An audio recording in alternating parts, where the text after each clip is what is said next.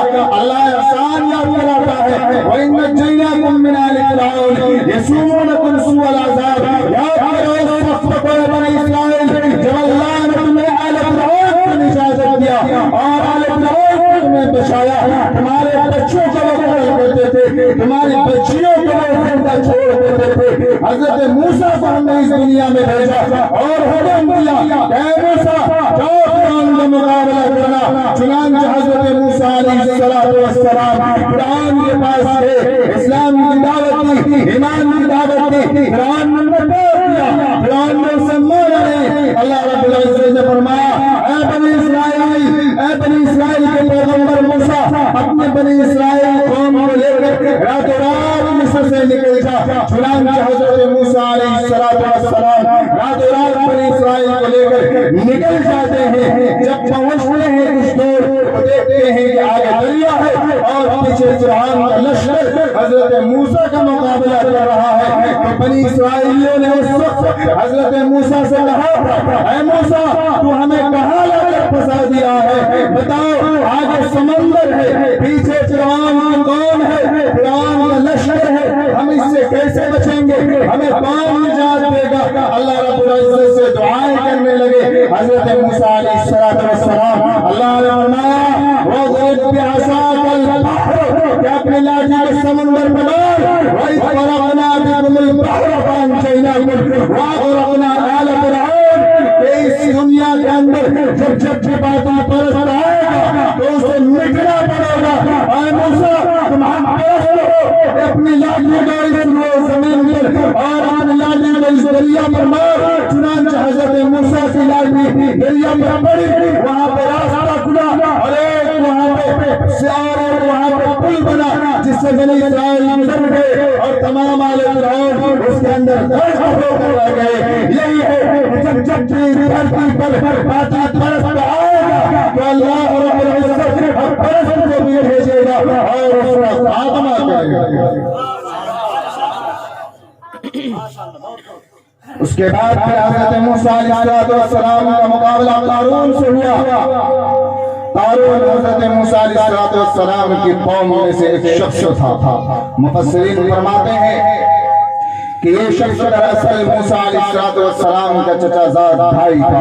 قرآن تذکرہ کرتا ہے ان قارون کان من قوم موسیٰ فبغى علیہم وآتیناہ من الکنوز ما ان مفاتحہ لتنوء بالعصبة اولی القوة اذ قال له قومه لا تفرح ان اللہ لا يحب الفرحین وابتغ فيما آتاك اللہ الدار الآخرة ولا تنس نصیبك من الدنیا۔ کہ اے قارون اللہ رب العزت نے تجھے مال و دولت دیا ہے، اللہ نے تجھے مال دیا ہے، لہذا اس مال کو اس ہوئے زمین پر بھی خرچ کرو اور اپنی آخرت کے لیے توشہ تیار کرو، اپنی آخرت کے لیے صبر تیار کرو، اور جو مال تمہیں اللہ نے دیا ہے اس میں سے ہزارواں حصہ زکات نکالو۔ امت محمدیہ کے اندر چونکہ تو 40واں حصہ زکات کا حکم بتایا گیا ہے، لیکن حضرت موسیٰ علیہ السلام نے فرمایا کہ تمہیں ہزارواں حصہ دینا ہے۔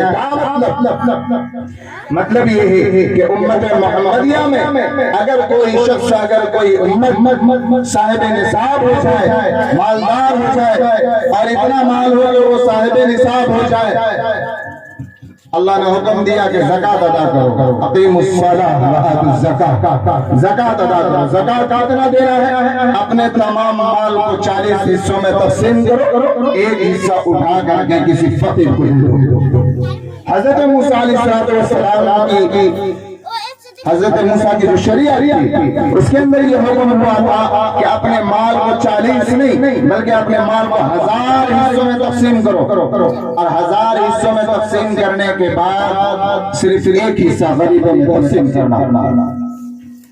حضرت موسیٰ نے قارون سے کہا تھا کہ قارون تو اپنے مالوں کے 1000 حصے کرو اور اس حصے میں سے ایک حصہ اٹھا کر کسی فقیر کو دو، اور اپنی آخرت کے لیے توشہ تیار کرو، اپنی اخروی زندگی کے لیے توشہ تیار کرو، اپنے دار الجزا کے لیے توشہ تیار کرو، اور اس کے لیے نیکیوں کا گٹھری تیار کرو۔ چنانچہ قارون، قرآن کے اندر آتا ہے کہ قارون کے پاس اتنا مال تھا کہ ایک پوری جماعت مل کر کے اس کے خزانے کی چابیاں نہیں اٹھا سکتے تھے۔ ان قارون کان من قوم موسیٰ فبغى علیہم وآتیناہ من الکنوز ما ان مفاتحہ لتنوء بالعصبة اولی القوة، کہ اللہ نے اسے اتنا مال و دولت دیا تھا، اتنی جگہ زمین جائیداد دی تھی کہ اگر وہ چاہتا کہ کسی جماعت کے اوپر ہم اپنے خزانوں کی چابیاں لا کر لے جاتے تو وہ جماعت کی چابیوں کو صرف لے جانے سے پریشان ہو جاتی تھی۔ اتنا زیادہ خزانہ حضرت موسیٰ علیہ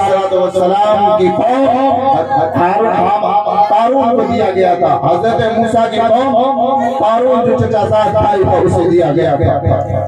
حضرت موسیٰ نے کہا کہ قارون اپنے مال میں سے 1000واں حصہ نکال کر غریبوں کو تقسیم کر دے۔ تو قارون نے کہا تھا، قارون نے پہلے اپنا حساب کیا، جتنا مال تھا اس کے پاس تمام مال کا حساب کیا، اس میں سے 1000 حصے کیے اس کے، اور ایک حصہ جب اٹھایا اس میں سے تو معلوم ہوا کہ یہ تو مال بہت زیادہ ہے، اگر اتنا مال دے دیا جائے تو میرا بڑا نقصان ہو جائے گا۔ حالانکہ 1000واں حصہ کچھ بھی نہیں، 1000 روپے میں 1 روپیہ نکالنا کتنا ہے؟ وہ اپنے خزانوں کے 1000 حصے کے ایک حصہ نکالنے میں اسے بڑا بوجھ معلوم ہوا۔ اس نے لوگوں کو برگلایا، لوگوں سے کیا کہا کہ دیکھو موسیٰ علیہ السلام تم لوگوں کو اپنی بات کو منواتے ہی ہیں, اپنی اتباع تو کرواتے ہی ہیں, اب تمہارا مال بھی ہڑپ کرنا چاہتے ہیں. جب دیکھا کہ کوئی راستہ نہیں, ہمیں مال دینا نہیں, مسلمان موسیٰ کو کس طرح سے پھنسانا ہے, تو انہوں نے کہا کہ دیکھو موسیٰ تم سے یہ چاہتے ہیں کہ تم اپنا مال ان کو دو, کہ تو کیا تم ایسا کرنا چاہو گے؟ لوگوں نے کہا کہ نہیں. کہا کہ ہمارے پاس ایک تدبیر ہے, اور وہ تدبیر یہ ہے کہ ہم جائیں گے موسیٰ کے پاس اور ان سے کہیں گے کہ آپ ہمیں نصیحت کیجئے, آپ کی قوم آپ کا انتظار کر رہی ہے کہ آپ کب ان کے پاس آ کر کے نصیحت کریں گے. چنانچہ قارون موسیٰ علیہ السلام کے پاس گیا اور کہا کہ اے موسیٰ, آپ کی قوم آپ کے منتظر ہے, آپ کی قوم آپ کے منتظر ہے کہ آپ ان کے پاس جا کے نصیحت کریں. چنانچہ حضرت موسیٰ علیہ السلام تشریف لائے. تشریف لانے کے بعد بنی اسرائیلیوں کو نصیحت کرنا شروع کیا کہ بنی اسرائیل چوری نہ کرنا, اور بنی اسرائیل زنا نہ کرنا, اگر زنا کرو گے تو تمہیں کوڑے لگائے جائیں گے. قارون نے ایک عورت کو پہلے سے پیسہ دے کر کے تیار کر رکھا تھا کہ جب موسیٰ نصیحت کرنے لگے تو تم بیچ محفل میں کھڑی ہو جانا اور کہنا کہ موسیٰ نے میرے ساتھ زنا کیا. روح المعانی کے اندر ساری تفسیر موجود ہے. چنانچہ جب حضرت موسیٰ علیہ السلام نصیحت کر رہے تھے, اس وقت بیچ سے وہ عورت کھڑی ہوئی اور وہ کہنے لگی. جب اس نے ارادہ کیا, اس سے پہلے قارون نے کہا کہ اے موسیٰ, تو یہ کہتا ہے کہ اگر کوئی زنا کرے گا, اگر کوئی بدفعلی کرے گا تو اس کے لیے یہ سزا ہے. بتاؤ, اگر وہ زنا خود تمہیں نے کیا ہو تو تمہارے لیے کیا سزا ہے؟ موسیٰ علیہ السلام نے کہا اگر میں نے وہ کام کیا ہوگا, اگر میں نے بدفعلی کی ہوگی, اگر میں نے زنا کیا ہوگا تو مجھے بھی وہی سزا ہوگی جو تمام لوگوں کی سزا مقرر.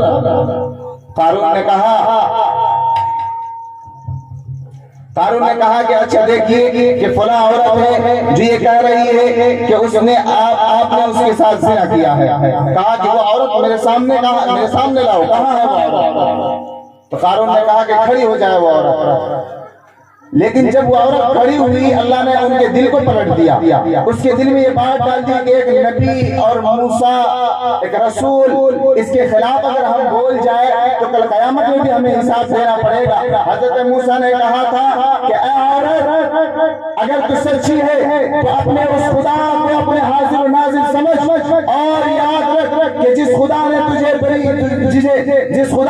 فرعون سے نجات دیا, جس خدا نے تجھے دریا سے پار کرایا, جس خدا نے تمہارے اوپر نعمتیں دی, جس خدا نے کہا یا بنی اسرائیل اذکروا نعمتی التي انعمت علیکم وانی فضلتکم علی العالمین, جس خدا نے تم تمام قوم کو, تمام دنیا والوں پر فضیلت دی, اس خدا کو حاضر ناظر جان کر بتا کہ میں نے تیرے ساتھ کیا زنا کیا ہے.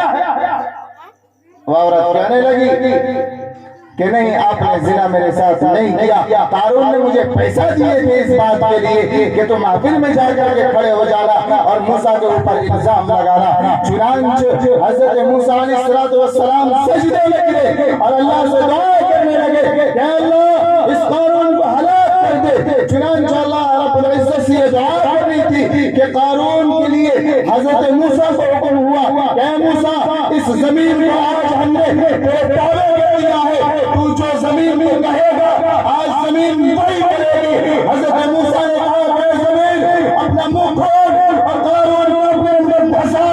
چنانچہ زمین نے اپنا منہ کھولا اور قارون اس کے اندر دھس گیا, گھٹنے پر گیا. حضرت موسیٰ نے کہا اور چکر, چنانچہ کمر پر گیا.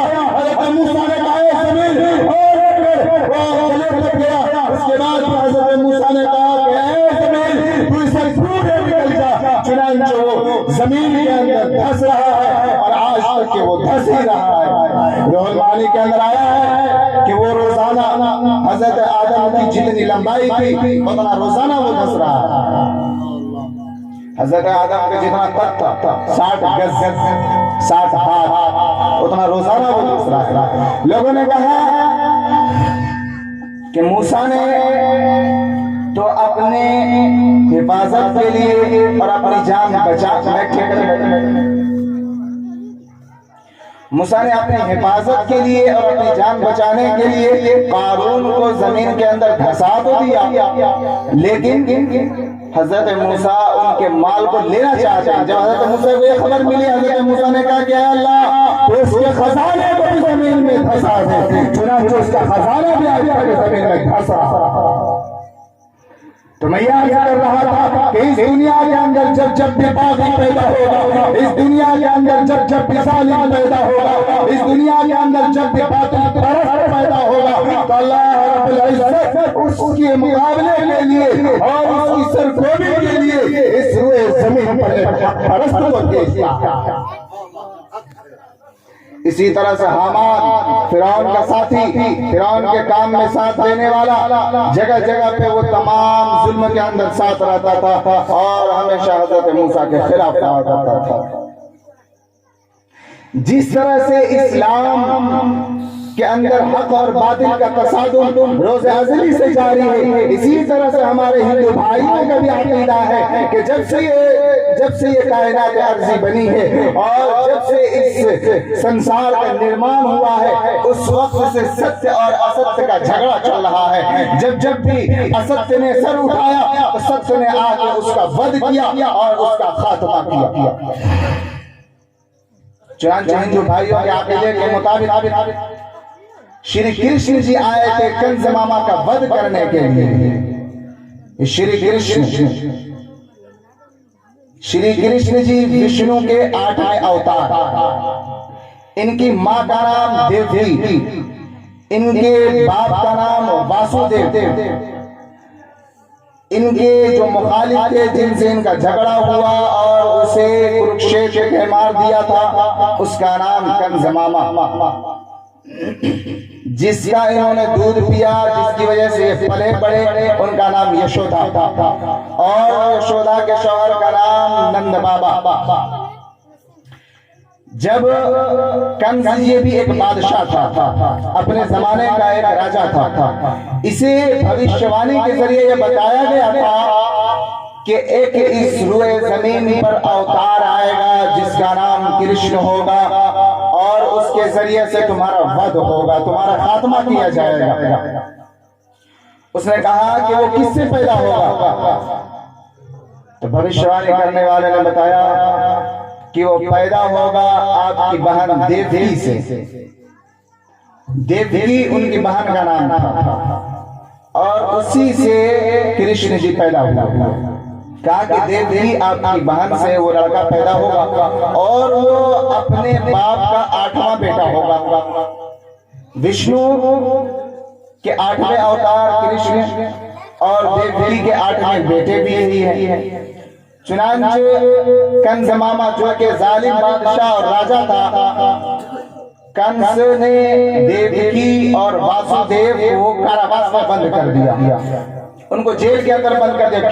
کیونکہ اس سے اگر وہ پتر پیدا ہوا جس سے میرا خاتمہ ہوتا ہے، میرے نقصان کی بات ہے، لہذا اس کو جیل میں بند کر دیا. ایک بچہ پیدا ہوا، قتل کیا، دوسرا قتل کیا، تیسرا قتل کیا، یہاں تک کہ چھٹا اور 7ویں کو بھی قتل کیا. جب 8ویں کی باری آئی اور شری کرشن جی پیدا ہوئے تو اچانک سے شری کرشن جب پیدا ہوئے تو جس جیل کے اندر ان کے ماں باپ بند تھے، جس جیل کے اندر دیوکی اور واسودیو بند تھے، اس جیل کا دروازہ خود بخود کھل جاتا ہے. ان کے پہرے داروں کو بہت زیادہ نیند آ جاتی ہے کہ ان کی آنکھ نہیں کھلتی. اس کے بعد واسودیو اپنے اس بچے کو لے کر گوکل چلے جاتے ہیں. گوکل جا کر اسی رات میں پیدا ہوئے تھے، اسی رات یشودا اور نندا، یشودا بیوی اور نندا اس کا شوہر، ان سے ایک بچی پیدا ہوئی تھی. یہ جا کے اپنا لڑکا وہاں دے دیتے ہیں اور ان کی بچی اٹھا کر اپنے یہاں لے آتے ہیں، یعنی کہ جیل میں لے آتے ہیں. جیسے ہی کاراواس میں گھستے ہیں تو اس کا دروازہ بند ہو جاتا ہے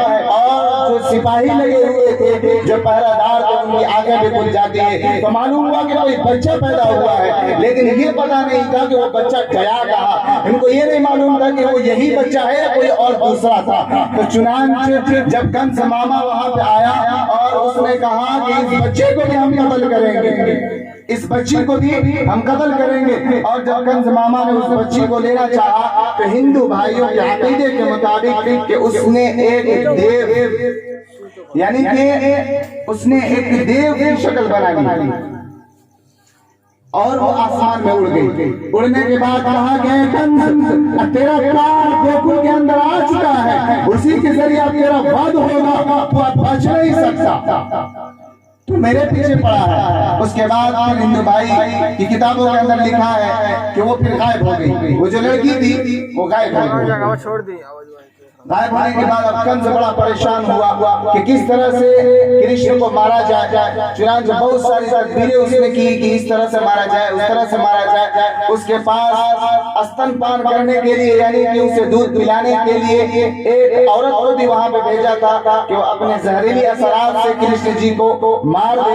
لیکن کرشن جی پہچان گئے تھے اور کرشن جی نے خود الٹا انہی کو مار دیا. خود الٹا انہی کو مار دیا, یعنی راکشسنی کو شری کرشن جی نے مار دیا ہمارے ہندو بھائیوں کے عقیدے کے مطابق. اور یہ شری کرشن کو دودھ کس نے پلایا؟ یشودھا نے. اور اس دودھ پلانے والے شوہر کا نام, جس نے دودھ پلایا اس کے شوہر کا نام نندا بابا. تو شری کرشن کی جی کو اپنی جو ماں تھی ان کا نام دیوی, اپنا جو باپ تھا ان کا نام واسودیو, اور شری کرشن کی جو رضائی ماں تھی, دودھ پلانے والی ماں تھی, اس کا نام تھا یشودا, اور رضائی باپ اس کا نام تھا نندا بابا. جب شری کرشن جی بڑے ہوئے تو پھر کنز ماما میں مقابلہ ہوا, اور مقابلہ ہونے کے بعد انہوں نے کنز ماما کا وَدھ کیا اور اسے مار کر اسے دفن کر دیا. تو یہ میں بتا رہا تھا کہ حق و باطل کا تصادم, حق و باطل کا جھگڑا یہ روز ازلی سے جاری ہے. اسی طرح سے شری رام چندر جی ان کے باپ کا نام راجا دشرتھ, ان کی ماں کا نام کوشلیا, ان کے جڑوا بھائی تھے ایک راجا رام چندر جی, شری رام چندر جی, اور دوسرا لکشمن. ان کی بیوی سیتا اور کرشن جی کی بیوی رادھا. تو سیتا یہ رام کی بیوی تھی. ایک واقعہ ہے, بڑا لمبا واقعہ, جس کی وجہ سے شری رام چندر جی کو 14 سال کا بنواس کرنا پڑا, یعنی کہ 14 سال ان کو جنگل میں زندگی گزارنی پڑی. جب وہ جنگل میں زندگی گزارنے کے لیے راضی ہو گئے تھے, اور یہ جنگل میں زندگی گزارنے کے لیے ان کے والد نے ان کو نصیحت کی تھی, تو اس کے ساتھ جانے کے لیے اس کی بیوی بھی تیار ہو گئی, سیتا. جب سیتا ان کے ساتھ گئی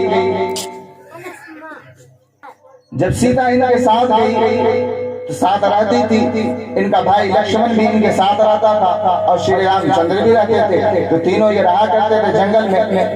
ایک موقع سے ایسا ہوا کہ لنکا کو راون کہا جاتا ہے, لنکا کا وہ راجا تھا جسے راون کہا جاتا ہے, وہ ایک دن جنگل سے گزر رہا تھا کہ اس کی نظر سیتا پہ پڑی, اور سیتا کا اس نے اپہرن کر لیا. اپہرن کر کے وہ اپنے راجا کے اندر, یعنی کہ جو اس کے حکومت جہاں تک کی تھی اس کے اندر وہ لے گئے. اس کے بعد شری رام چندر جی بانر سینا کے ساتھ, جس بانر سینا کا جو چیف تھا اور جو کمانڈر تھا وہ تھا ہنومان جی. اب دیکھتے ہوں گے ہنومان جی کی مورتی, تو ہنومان جی ان کا کمانڈر تھا. تو ہنومان جی اپنے بانر سینا کے ساتھ شری رام چندر جی کے ساتھ مل کر کے راون کا مقابلہ کیا اور اس کا بھی وَدھ کیا. تو میں آج یہ کہنا چاہ رہا تھا کہ اس دنیا میں جب بھی باطل نے سر اٹھایا, حق پرست نے آ کر کے اس کا سر کچلا دیا. ہندو بھائیوں کے عقیدے کے مطابق اس دنیا کے اندر 4 یگ ہوتے ہیں. ایک یگ کو کہا جاتا ہے ستیہ یگ, دوسرے کو کہا جاتا ہے تریتا یگ, تیسرے کو کہا جاتا ہے دوپر یگ, اور چوتھے کو کہا جاتا ہے کل یگ. جو ابھی چل رہا ہے یہ کل یگ ہے. سب سے پہلا ستیہ یگ. ستیہ یگ کہتے ہیں کہ وہ زمانہ جس کے اندر سارے لوگ سچے ہی ہوں گے, کوئی اس میں جھوٹا نہیں ہوگا, 100% سب کے سب سچے ہوں گے. تو اسے اس زمانے کو ستیہ یگ کہا جاتا ہے. اور سب سے پہلا دنیا بننے کے بعد سب سے پہلا زمانہ جو چلا ہے وہ ستیہ یگ کا ہی زمانہ چلا ہے. اور ستیہ یگ کی جو عمر ہے, ستیہ یگ کا جو مسافت ہے ستیہ یگ اور تریتا یگ کے درمیان, تو ستیہ یگ ہے 17,28,000 برسوں کا.